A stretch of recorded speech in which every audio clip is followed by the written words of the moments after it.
Greetings, African family. Welcome to another episode of Clear Thinking with Brother Dulani. In this episode, I want to give my opinion, my views on the recent UK Reparation Conference held in the UK on the 18th of October.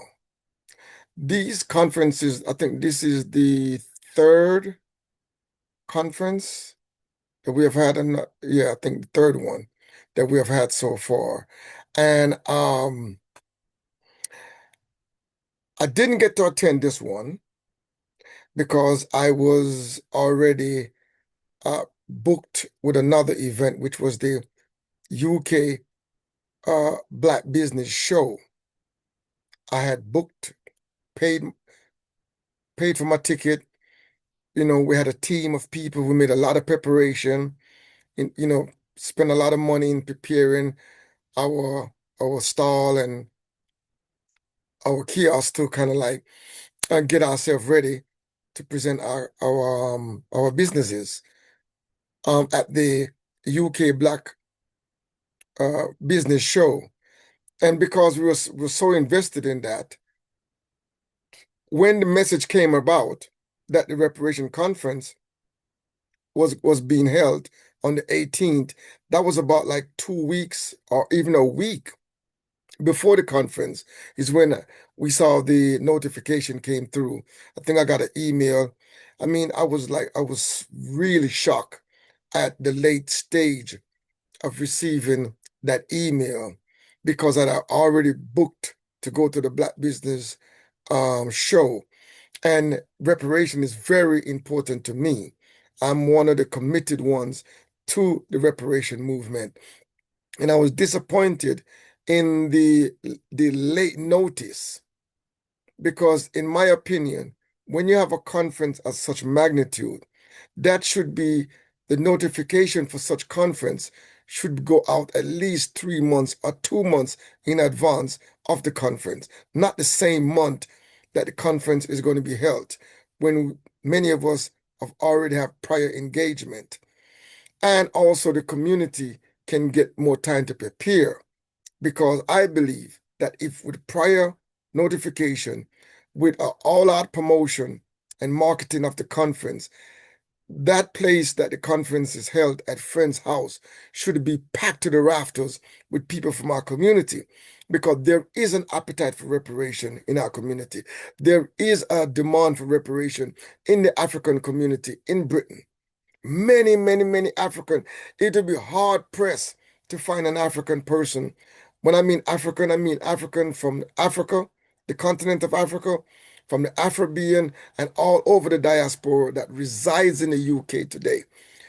You would be hard pressed to find someone who is not in favor of reparation, unless you're talking about Kenny Benedok. That's an exception. But the ordinary people on the ground who have an understanding of the history, know what's going on, definitely support reparation. And these are the type of things that they want to be involved in. However, the organizers need to get the promotion and marketing right. We're living in a modern era where we have to use the modern methods for promoting and notifying your community. Even with the radio stations, there's many radio stations in our community, online and all other type, and many YouTube channel that our people watch and listen to. There need to be more cross-pollination. You know what I mean? There need to be a serious effort at at reaching our people to get our people to turn out to these events. Because these events are important and the message of these events. And after the event is even finished, the packaging of the presentation to send it out to the far world, for the African world, so many of our people can be informed of what we are doing here in the UK to advance the cause of reparation. And I think we need to get that right. Um, I was a member of the African Emancipation Day Reparation March Committee for over 10 years, and we struggled with that issue of promotion and marketing.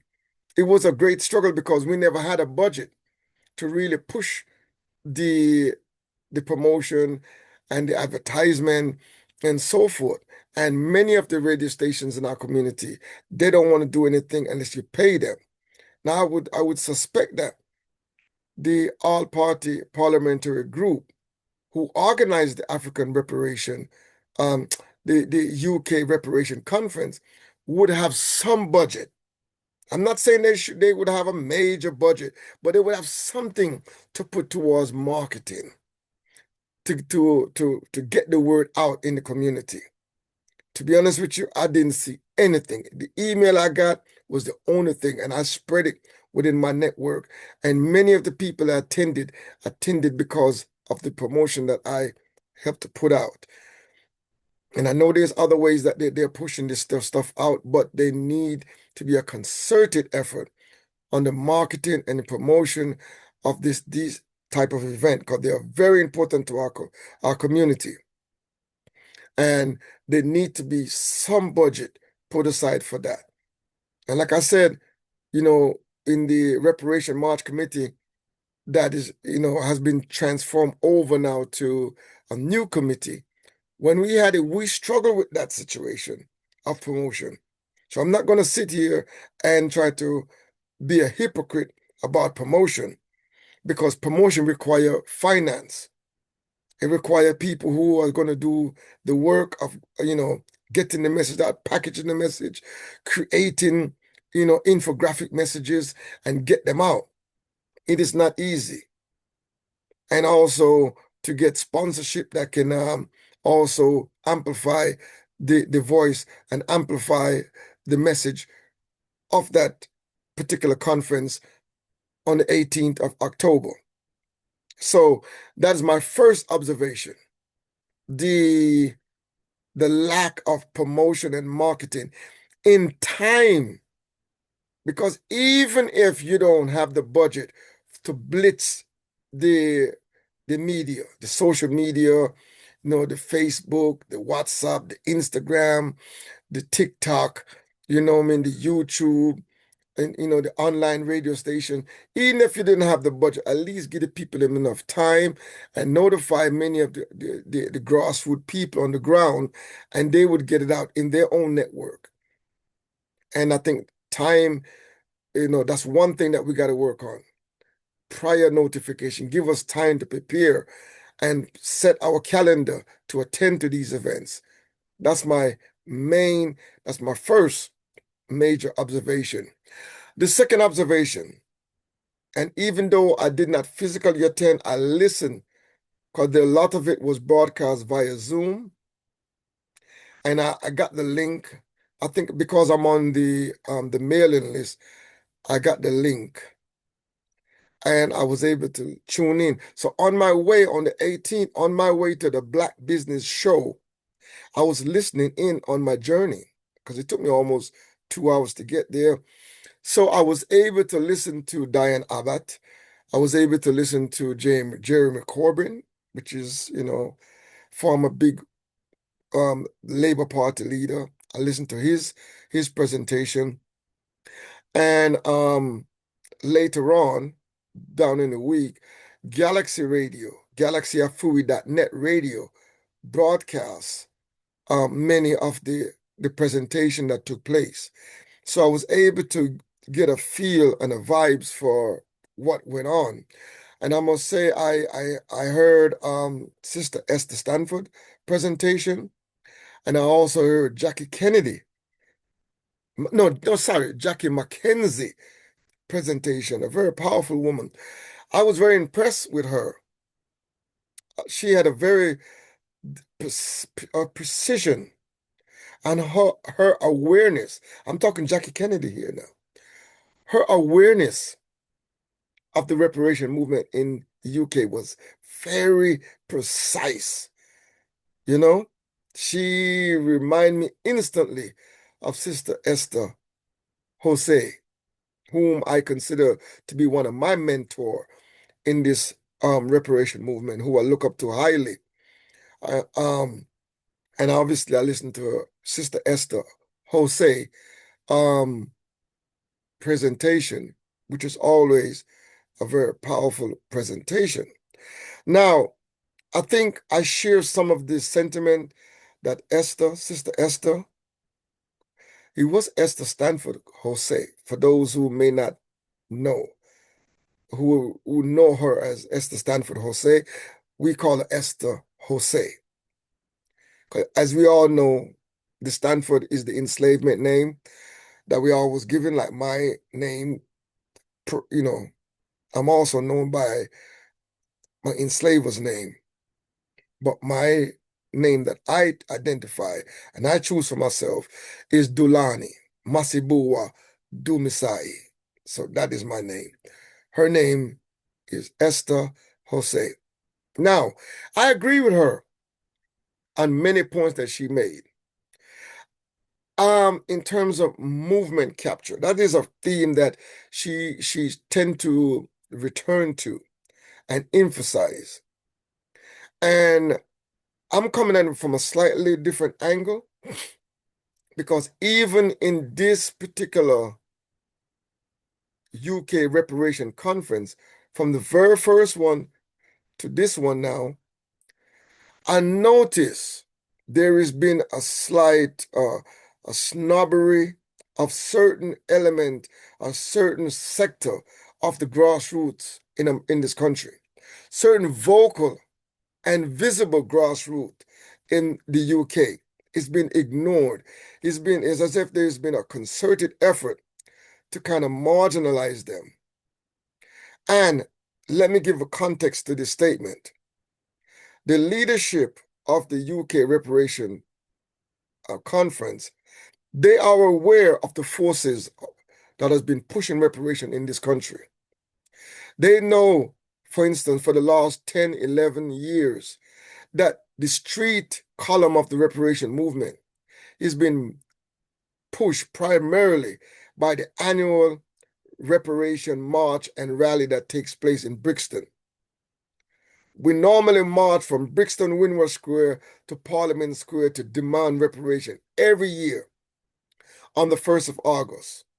The African Emancipation Day Reparation March Committee was the organizer and was the instrument, that was pulling all this together. Even in the first conference that was held, very little was said about the march. Very little was said about the committee.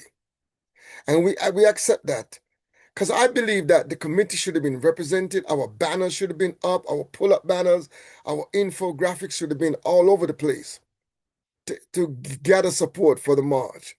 However, we do know that there are many in this process that's at the political level now who have stepped away from marching. However, that doesn't mean that the march cannot continue. The African Emancipation Day Reparation March Committee have since kind of folded. After 10 years, I think many felt that they have done enough. Maybe they were tired, maybe they want to move on to do other things. And they decided to fold up the committee and kind of like dissolve the committee and then pass on the 1st of August to a new set of people, to other organizers in the community. So it was decided, because I was on that committee and I was involved in the transition. So we decided to hand it over to a collective of different organizations within our community. Notable Campaign for Truth and Justice, Galaxy Radio, and a few other, even GATT, a few other organizations, which is Global African Congress, a few other organizations, to give them the opportunity to form a new committee and to continue, if they so desire, events on the 1st of Messiah or 1st of August, because we had actually achieved that over the years. We have claimed that day, and that day belongs to the community. So even if the committee don't want to march, that day should be continued, and the community should be able to use that day as they deem fit. That was my thinking behind it. The committee agreed, and then We drafted a letter and it was passed on. A new committee, which is they call a council called the African, they name it now the African Reparation Day. And they said they are the African Reparation Day Council. And now they are taking up the march. And now there were controversy in the handing over. Many felt that we took too long. We waited until the very last minute to hand it over. And I accept that criticism. We need to be more time sensitive in our movement and hand over things and move things more quicker than wait until the last minute. Anyway, they picked up the mantle. They continued. They had one. Now they have had it for 2 years now. And they have put on, they've continued that legacy, that tradition of marching, the tradition of rallying for reparation. And they decided to do that. Now, I'm sure that all of the organizers, them, especially, particularly certain organizers in the new formation that's taking place now in the political arena, even the MP that is principally behind the organization of the UK Reparations Conference, she attended one of the reparation march and rally at Winworth Square in Brixton. She attended. So she's fully aware of the process taking place on the ground. So I said all of that to come to this point here. If we know that there's a process taking place and that's been there for so long, that's pushing forward reparation in our community, and you're having a conference and you do not reach out to these organizers, this new body, and invite them to come and do a presentation, to sit on a panel, to get involved in some kind of way, then I find it strange. Because even the first one, I was advocating for Galaxy Radio as a community station, as a guerrilla community station, who have been in the trenches for years, from the very first march all the way up to today, has been carrying the banner of reparation. And I noticed that even then there was a resistance to bringing Galaxy, to even sit on a panel to give their view of how the Galaxy listenership, who have been one of the primary source of support for the Reparation March. Over the years, why is there a resistance to giving them a voice, to empower them, when you have these reparation conference? Now, I suspect that there are some that feel that, maybe the grassroots will embarrass them. Maybe the grassroots is not as polished and as academic as they are, as scholarly as they are, or somehow the grassroots is going to make them look bad. I don't, I'm only speculating about what could be the mentality. Why are they deliberately and intentionally excluding this particular group that has been so instrumental in keeping alive the whole idea of reparation on the ground in the community, in the UK? There's no denying that Galaxy radio station has been one of the primary force, if not the primary force, in promoting the reparation march in our community. It's just very hard to argue against that. Yet, Galaxy, there's been a resistance to even bring Galaxy in to sit on a panel to deal with promotion and broadcasting or even journalism in our community. Nothing. It seems like this is where now I'm coming to where this elite capturing is taking place. It feels as if you don't have academic stripes, if you don't have, long-standing establishment experience or exposure, you don't get to sit on the panel. You don't get to be invited. You're not exclusive enough to be included in the whole formation going forward. How would the testimony of the ordinary people be heard if this is the attitude they're going to have? You bring in all the experts, and I agree 100%. Bring all the experts, because we need the experts, we need the scientists, we need the social scientists, the legal experts, the political scientists. We need them at the table. But we also need the grassroots people to give their testimony, to be able to come on the panel and give their view. They are disciplined as well. You give them 5 minutes, you give them 2 minutes, you give them 10 minutes, and we are all on the panel. We all can be able to articulate the perspective of that we are feeling on the ground. And I think it will be more richer when we can get all these diverse views and perspective and experience to be recorded at these conferences. And I think that this is where I am critical of what been going on. It started in the first conference. It continued in the second conference. And in today's conference, I mean, the one on August 18th, it's the same attitude. Like certain group, certain sector of our community is somehow not worthy enough to be considered on the committee.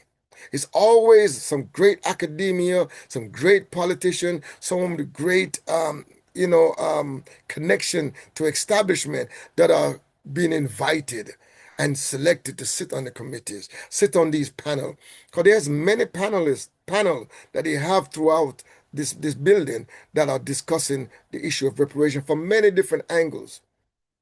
And if it was up to me, and I'm organizing such a conference, I would make sure I have representative from every community organization. Would invite them. If we need to talk about the criminality in our community, how best to eliminate that, poverty in our community, mental health in our community, um, you know, the school, the prison pipeline, you got to, and there are people on the ground who are working to secure our children and secure our people. I would make sure I invite all of them and give them a seat at the table. For, I mean, let's be honest, even the Nation of Islam, you know, with Brother Leo Muhammad, they have been very instrumental in helping us organize for the last 10 years. You know what I'm saying? So I would invite all of them to come and be with us, to sit down at a panel. You know what I'm saying?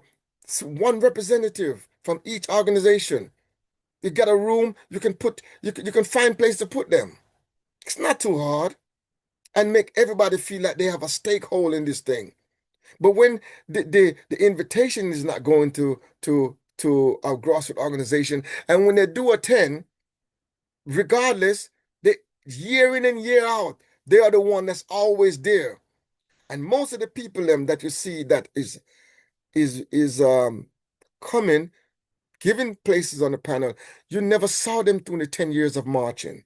You never saw them when we was going through hell to build reparation movement in this country. So I think that is something that the organizers need to look into. Involve the grassroots. You can't use the word grassroots, but then when you look at all the panel, this all academics, all these credited people, all these people with, you don't see the grassroots. The voice of the grassroots is, and when the grassroots speak, they get, cut down quickly, cut down quickly, and maybe they need to create a forum at some stage where people can give their testimony and invite people to come and testify. And, I think that what Sister Esther was saying, we need to tell our story.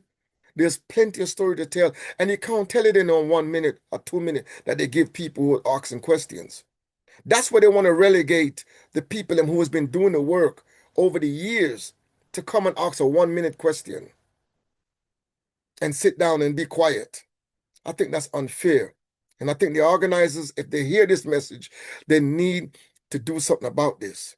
I have a tremendous amount of respect for all the organizers them, for all the people them who's putting out the work, because many of them are volunteer. They're not being paid for this work. So I have a tremendous amount of respect for them. But I'm critical that we are not balancing ourselves enough. We're not reaching out across the board and invite people. Be intentional about it. Let them say no.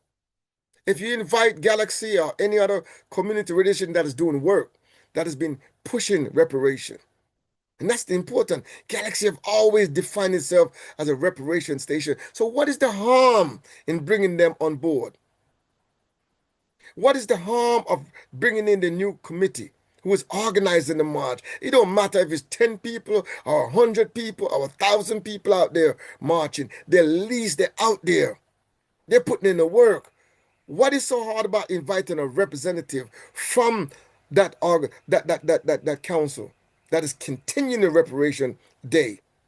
What is so hard about inviting one representative from that to sit on a panel so you can empower them to feel like they are part of this movement? So when they go back out there next year, they can feel powerful, they can feel empowered. But no, there seems to be a force within this whole formation that is determined to keep the grassroots out and then the elite capture. Because we've seen what has been happening over the last few years. A lot of forces are coming in, a lot of groups and entities now are involved in the reparation movement that wasn't there from the beginning. And we don't want to turn this into no struggle with each other and fighting against each other, because I don't want to be a part of that. But all I'm saying, let's be inclusive. Let's be more intentional about it. You know what I'm saying? Even the Rasta movement. I seen that Sister Sheba was on a panel. I saw that. But I think that, they need to be, 'cause Sister Sheba, even though she is grassroots, she's also a very academic person. Bring one of the Rasta man them. You know what I'm saying? I one of the Rasta woman them to come speak about Rasta experience. See it in the Mangamizi. Because we all suffering from the Mangamizi from different angles. See it. From different angles, we are feeling it.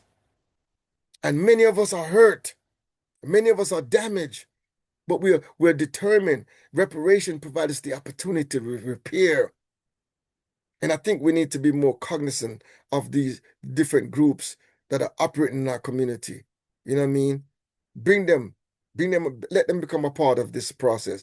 And those are my two main observation of this year conference. The contents have always been great. When this conference take place, you can always expect some high-level conversation, high-level analysis, politically, legally, morally, historically. You're going to get that because these organizers are highly equipped.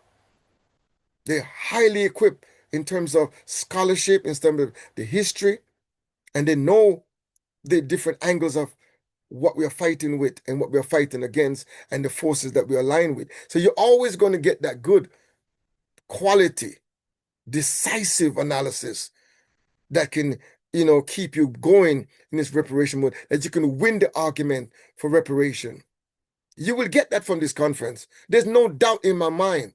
I do not question the integrity or the qualifications of those involved in the reparation movement in the UK at the highest level. They are highly capable people, but we need to be more inclusive and we need to give people more time. This is my main two critique. Grassroots need to be included. And I'm calling names. Galaxy Radio need to have one of their journalists, one of their commentators, one of their presenters need to be on one of the panels. They're listening to the community every day. They have talk shows. They need to be on one of the panel. The Afrikan Reparations Day Council, one representative from that council, or as many as they please, but at minimum, at least one should be represented on that council. I mean, represented at the UK Reparations Conference. Those are my two recommendations. And another point, more time. You have to give people at least 2 months, I would say preferably 3 months to prepare themselves and promote it on all platforms. There need to be a budget put aside to promote it. Somehow we need to get corporate sponsors or political sponsors or anonymous donors to put together something for promotion to get the word out, because our people need this information. And when it's all finished, a final recommendation, it need to be packaged and need to be sent out. Because as soon as I get it in my hands, I make sure I send it out across the community, across my network, so people can be aware of it. And you see, it's Galaxy that is providing the community with the information. The broadcast that is going out now from the conference was recorded by Galaxy and sent out to the community, even though they were excluded from the panels. It was an open conference. Anybody can show up, but if you're not pre-invited, you can't be on those panel. You're going to get the 1 minute and go type of treatment, you know? And I think that, we may have to rethink this 1 day conference because there's so much issues to discuss that 1 day may not be enough to cover all the issues. Or we may just have to have one panel in the hall or maybe two panel and call it a day. Because if you have so many panel on 1 day, it's going to cause problem with time. Everybody got to be rushed. Everybody got to be hurried up. And, it's going to create problems, bad feelings. So those are my recommendation to the organizers. And this observation and recommendation is said in love as somebody that is committed to African reparation. My heart and my soul is committed to African reparation. And this probably going to be the work for the rest of my life until I leave this earth, is to fight in the liberation of our people. That's where I anchored my spirit, my soul, and my everything is right here with our African people. So I don't like to see this slight that's taking place. I don't like to see it. And it's very blatant as well. I don't know if the organizers think that they don't care or we're not aware, it's not been seen, but it's very blatant. I'm just putting it out there. In love, and if I'm wrong, y'all can come out and speak out against what I said and refute what I'm saying. But we need to be more inclusive as a Pan-African movement, But I wanted to say that, my people, I want to thank you for listening to Clear Thinking with Brother Dulani. Do like, do share, do subscribe to this program. What good, my people. And until next time, Clear Thinking with Brother Dulani.